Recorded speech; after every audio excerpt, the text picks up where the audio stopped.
बुद्धियुक्तो जहातीह उभे सुकृतदुष्कृते तस्मात् योगाय युज्यस्व योगः कर्मसु कौशलम्। अर्थात जो बुद्धिमान व्यक्ति या समत्व बुद्धि से युक्त होता है, जो व्यक्ति समत्व बुद्धि से युक्त होता है वह इस जीवन में ही पुण्य और पाप दोनों से मुक्त हो जाता है। ओम शांति शांति शांति। सर्वेभ्यो नमो नमः। अत्र सर्वेषां संस्कृतसाधकानां स्वागतम् अस्ति। एकादशी कक्षायाः द्वितीयः पाठः सूक्तिसुधा इति अहं पाठयामि। अस्मिन् चलच्चित्रे वयं पाठस्य प्रश्नोत्तराणि अपि पश्यामः, ज्ञास्यामः। प्रथमः प्रश्नः, संस्कृतेन उत्तरं देयम्। संस्कृत के द्वारा या संस्कृत के माध्यम से उत्तर दीजिए। प्रश्नः अस्ति, अयं पाठः काभ्यां ग्रंथाभ्यां संकलितः। यह पाठ किन दो ग्रंथों से संकलित है?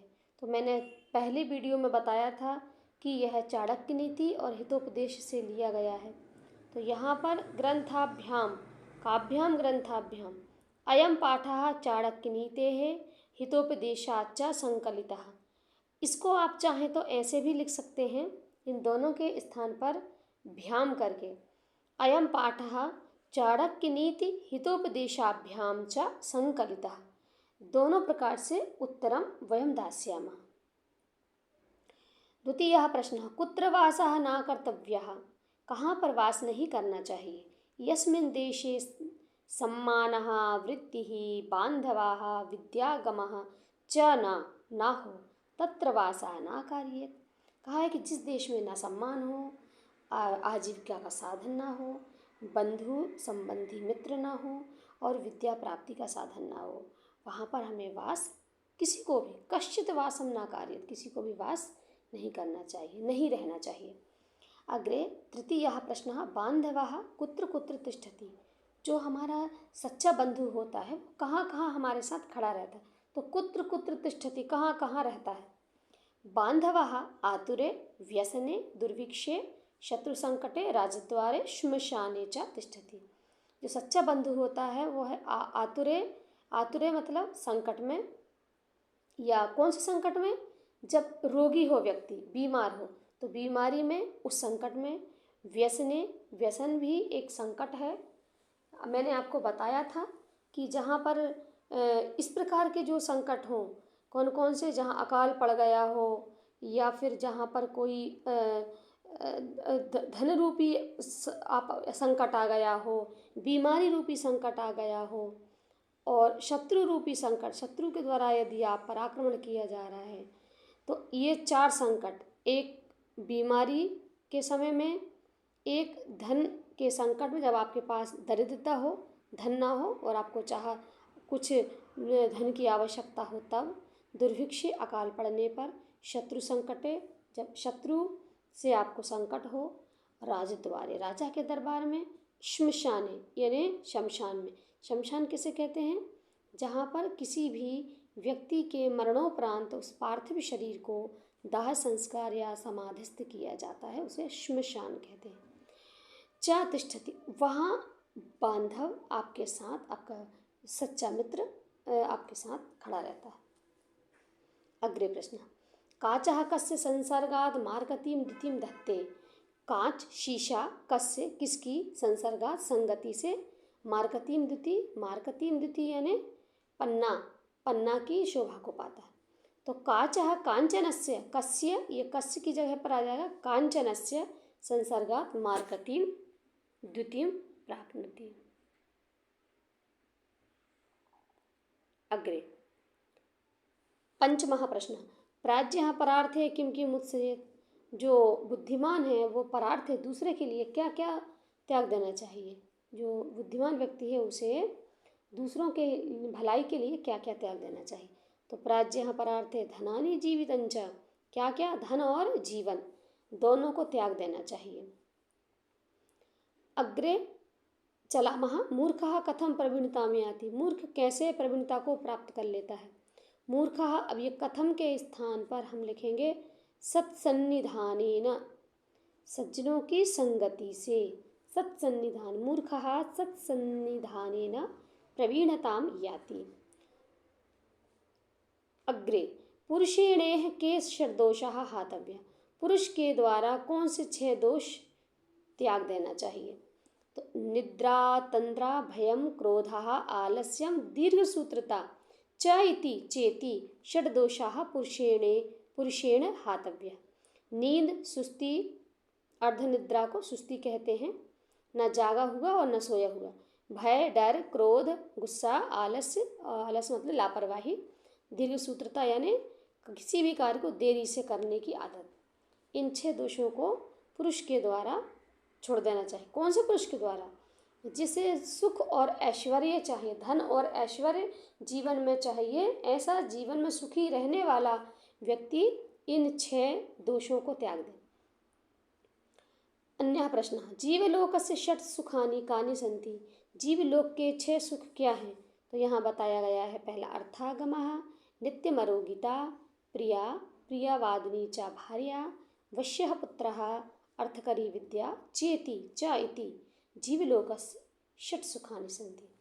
अर्थागमः यानी धन प्राप्ति, नित्यम अरोगितः यानी प्रतिदिन स्वस्थ रहना, शरीर स्वस्थ रहना, प्रिया स्वयं प्रिय, दूसरों के लिए प्रिय, और प्रियवादिनी च भार्या और पत्नी, प्रिय बोलने वाली पत्नी, स्वयं प्रिय हो और पत्नी भी प्रिय बोलने वाली हो।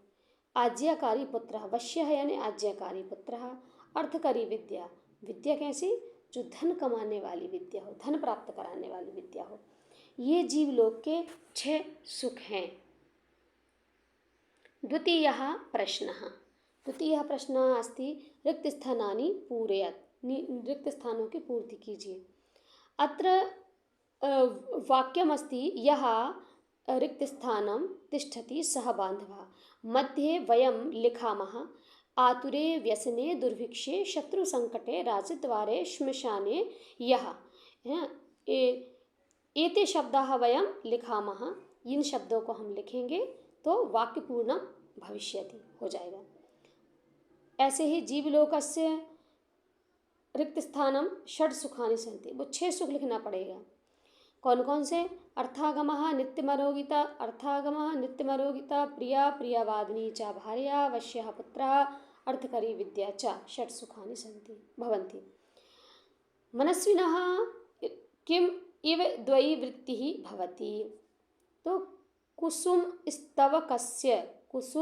स्तबकस्य इव, वैसे इव तो इसी में लिखा था तो मुझे यहाँ नहीं लिखना चाहिए था, फिर भी ये पूरा शब्द लिख दिया। यहाँ आता कुसुम स्तबकस्य, केवल स्तबकस्य आता, इसमें जो एव जुड़ा है ये क्योंकि यहाँ पर ऑलरेडी दिया हुआ लिख दिया है तो 2 बार प्रयोग हो गया, इसको आप केवल 1 बार ही मानिए, चाहे इसमें चाहे इसमें। तो यहाँ पर आप स्तबकस्य ही मानिए। यहाँ पर मनस्विनः कुसुम स्तबकस्य इव द्वयी वृत्तिः भवति। इसके बाद षड्दोषाः किम हातव्याः, तो पुरुषेण इह, पुरुषेण इह को पुरुषेणेह हो जाता है, हमने इसको संधि विच्छेद करके लिख दिया है, तो पुरुषेण इह हातव्य। सन्मित्तम वरम त्यागो विनाशे नियते सति, किम नियते सति, तो विनाशे नियतम सति। इस प्रकार रिक्त स्थानानि पूर्णम अभवत्। अग्रे चलामः। तृतीयः प्रश्नः अधोलिखितयोः पद्यांशयोः मातृभाषया भावार्थं लिखत। नीचे लिखे हुए पद्यांशों का मातृभाषा में भावार्थ लिखिए। पहला, लोक अप्रियः प्रियवादिना, को अप्रियः प्रियवादिनाम। अब इसका हमने भाव व्यक्त किया है यहाँ हिंदी में, कह अप्रियः प्रियवादिनाम, ये हुआ आपका, यह है ये जो सूक्ति कह सकते हैं इसको। इस श्लोकांश में कवि कहना चाहता है कि प्रिय बोलने वालों के लिए कोई भी अप्रिय अथवा पराया नहीं होता। यहाँ कह अप्रिय, अवग्रह को अ क्योंकि आ का ही एक रूप अवग्रह होता है, तो उसको अ पढ़ेंगे। कह अप्रियः, को प्रियः, कह अप्रियः प्रियवादिनाम। तो कोई भी अप्रिय नहीं होता या पराया नहीं होता, क्योंकि वे सबको अपना समझते हैं, वे सबसे स्नेह करते हैं। दूसरा, सन्निमित्तम वरम त्यागो विनाशे नियतम सती। अब यहाँ पर ये जो हमने इस सूक्ति को पढ़ा है, इस श्लोक से ही निकालिए। श्लोक का हमने एक चरण निकाला है, एक चरण सूक्ति भी कह सकते हैं। अब देखिए, इसका भाव हमने लिखा है उत्तर में कि इस श्लोकांश का भावार्थ यह है कि इस संसार में धन, जीवन आदि सब कुछ नश्वर है, और ये वास्तविकता है। जीवन में केवल ईश्वर की भक्ति, ईश्वर का प्रेम ही सार्थक है, वास्तविक है। शेष सब कुछ नश्वर है। हम इस जीवन में आते हैं, तरह तरह के प्रयास करते हैं, लोभ लालच किसी भी माध्यम से, हम दुष्टता के माध्यम से, किसी भी माध्यम से हम चीज़ों को इकट्ठा करते हैं, संबंधों को खराब करते हैं, किंतु ये सब कुछ नश्वर है। केवल ईश भक्ति ही, ईश्वर का प्रेम और आशीर्वाद ही मानव के साथ मरणोपरांत साथ में जाता है। वह होती है सच्ची विद्या और सच्चा धर्म। तो कहा है, इस श्लोकांश का भावार्थ यह है कि इस संसार में धन, जीवन आदि सब कुछ नश्वर है, नष्ट होने वाला है। अतः अच्छे प्रयोजन के लिए इनका त्याग कर देना ही श्रेयस्कर है। क्योंकि अच्छा प्रयोजन यदि है किसी कार्य में, तो वहाँ पर आप इन दो का त्याग कर सकते हैं। किस किस का कर सकते हैं त्याग?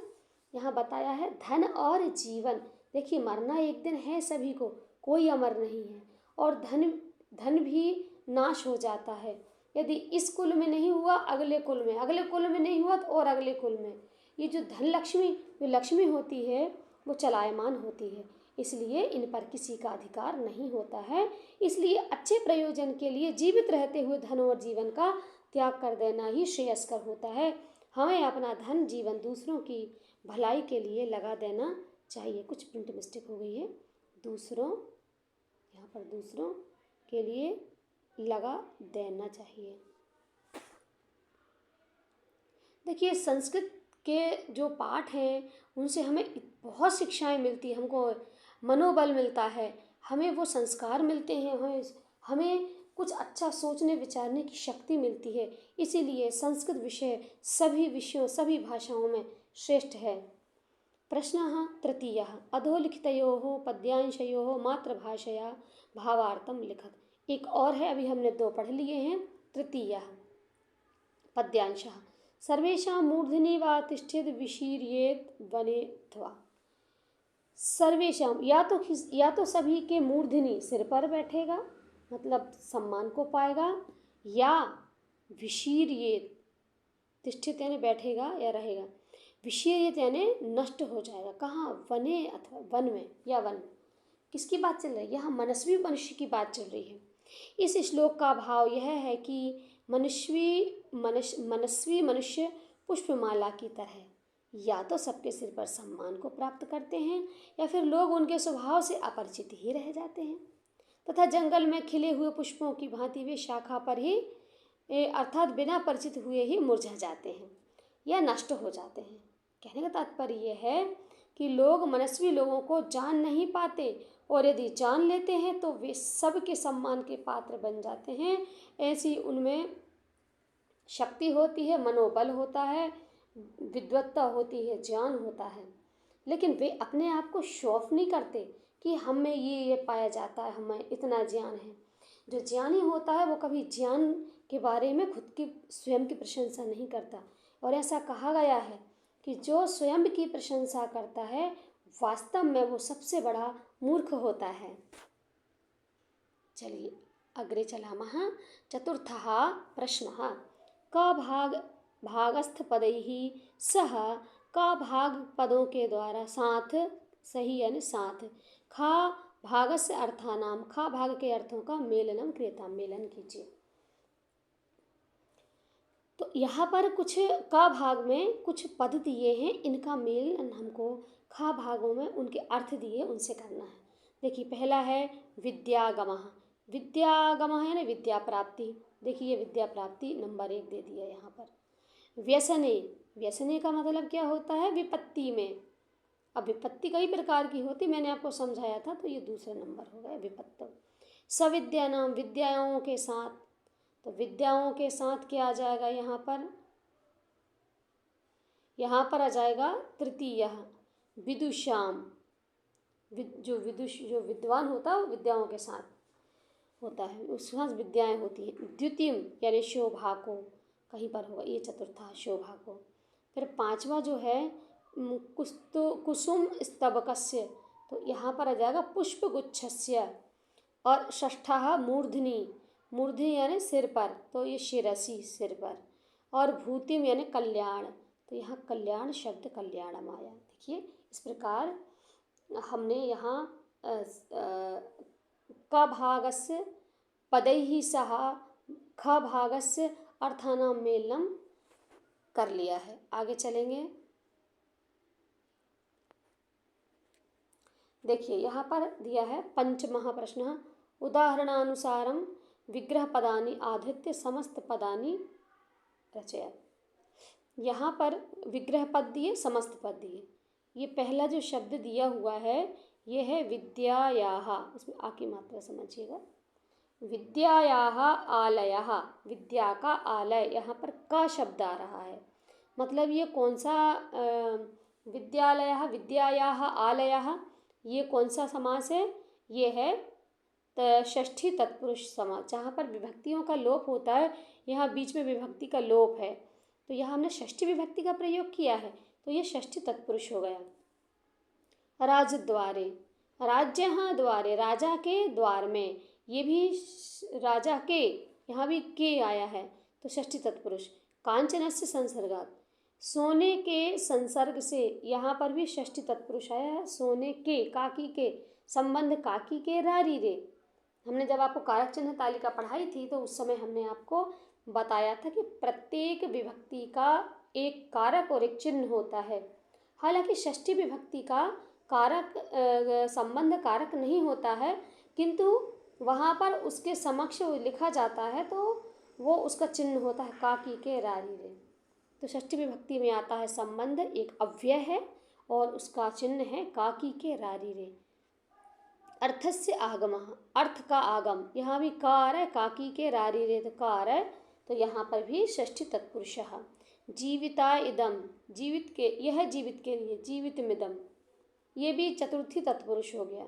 न रोगिता, अरोगिता, ये भी तत्पुरुष है, लेकिन ये नए तत्पुरुष है, जहाँ पर आ ना में बदल जाता। अरोगिता न रोगिता, अपूर्वः न पूर्वः, अविवेकः न विवेकः, न सर्वेषां बोधनम भविष्यति।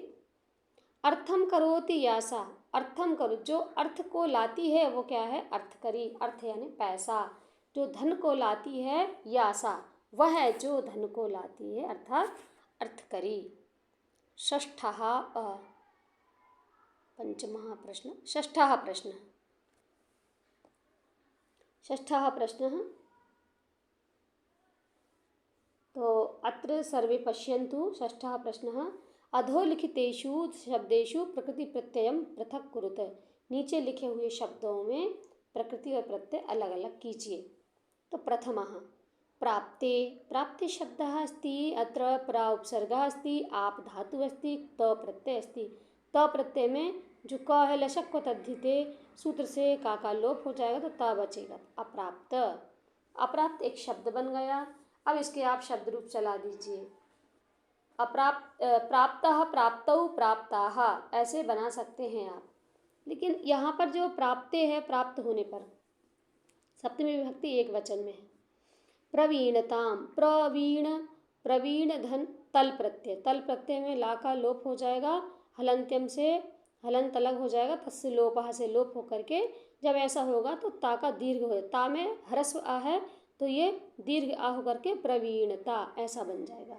वृत्ति ही, वृत्त धातु और साथ में तिन प्रत्यय, तिन प्रत्यय में लशक व तद्धिते से का लोप हो जाएगा, आधा का, और यहाँ पर तिन है ना, तिन, तो वृत्तिन हो जाएगा ये, और यहाँ पर नकार का भी लोप हो जाएगा क्योंकि ये हलंतांत है, हलंतांत होने के कारण, तो ता तो वृत्ति हो जाएगा। स्त्रीलिंग शब्द बनाया गया है यहाँ पर, ये वृत्ति आजीविका। नियते, नी धन यम धन त, त से यहाँ आधा काका यहाँ पर लोप हो जाएगा। तो और यहाँ पर भी जो यम है, जो मकार का यहाँ पर ये जो या तो संस्कृत में या तो आदेश होता है या लोप होता है। तो वो सूत्र, बहुत सारे सूत्र ऐसे हैं जिनके नियमों के कारण लगाने से, अक्षर वर्ण परिवर्तित हो जाते हैं। तो यह नियते शब्द आ जाएगा, अते एते अंते। ठीक है, ये ते इते अंते कह लो या ते एते अंते, जैसे ही पढ़ सकते हो। ये आत्मनेपद में गया है इसलिए। जीविताय इदम, ये जीवित मिदम ऐसा बन गया यहाँ पर शब्द। हातव्या, हा धन तव्यत, तव्यत में भी तकार का लोप हो जाएगा तो तव्य बचेगा। हातव्य, हातव्य से हम यहाँ पर लिंगानुसार शब्द रूपम निर्माणयामः। पुल्लिंगे बालकवद और स्त्रीलिंगे बालिकावत और नपुंसक लिंगे पुष्पवत भविष्यति। तो हातव्यः, हातव्यौ, हातव्याः ये पुल्लिंग में, स्त्रीलिंग में कैसे बनेंगे? हातव्या, हातव्ये, हातव्याः, लता लते लताः। नपुंसक में पुष्पम पुष्पे पुष्पाणि, नपुंसक लिंग का जब करेंगे तो पुष्पम पुष्पे पुष्पाणि, हातव्यम हातव्ये हातव्यानि, ऐसे यहाँ पर बन जाएंगे। देखिए हमने यहाँ पर द्वितीय पाठ सूक्ति सुधा के सारे प्रश्नों के उत्तर जाने। अगली वीडियो में अगला पाठ लेकर के आएंगे। तब तक के लिए धन्यवादाः। नमो नमः।